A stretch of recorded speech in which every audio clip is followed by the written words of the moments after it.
בראיון שקיימנו אותו מוקדם יותר. ככה הוא עוד לא דיבר. עוד לא שמענו. Professor Alan Dershowitz. Hello, thank you very much for speaking to us. Good morning. Hello. Were you surprised by the U.S. decision not to veto the resolution yesterday? It's a terrible decision. It encourages Hamas to not accept any kind of reasonable offer of a deal for hostages and ceasefire. It gives Hamas everything it wants without demanding, realistically, anything in return. It will lengthen the war. It will make it more difficult for Israel. It is a terrible decision for America.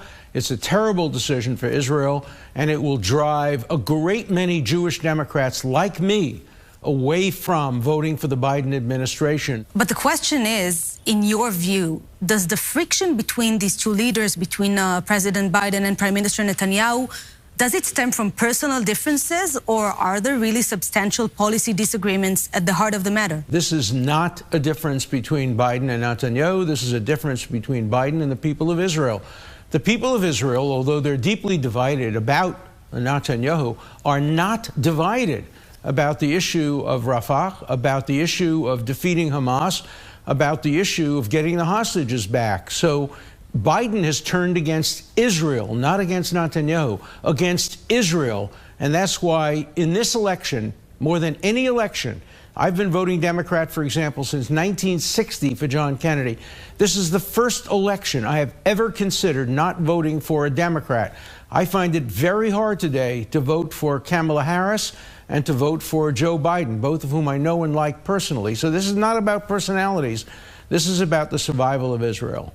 I have to admit that I think that the most worrying part is the fact that there is a growing public in America that when it has to choose between Israel and Hamas, it chooses to side with terrorist organization.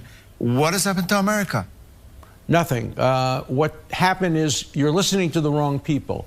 You're listening to the Muslim population of Michigan, 200,000 people. You're listening to some radicals. You're listening to a lot of young people, college students, useful idiots, people who are marching for Hamas.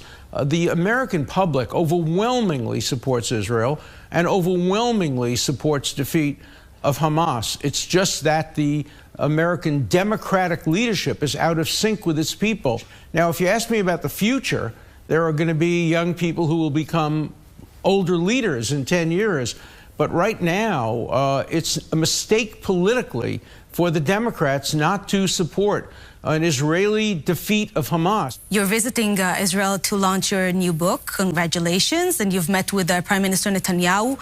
What did you think of his response to the U.S. not vetoing the resolution? Would you advise him to take such a radical step as pulling back the Israeli delegation from Washington? Yes, I think that Israel has to show toughness. It has to show the toughness that Menachem Begin showed and that others have showed. Israel is an independent sovereignty. Biden is thinking very hard now about the two-state solution.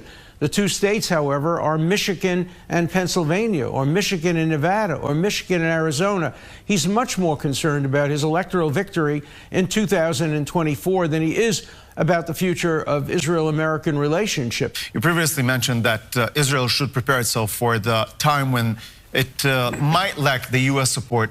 Given recent developments, how immediate is this threat in your eyes? 6 months. I'll tell you why. For the first time in my lifetime, the Israel issue has become a partisan issue.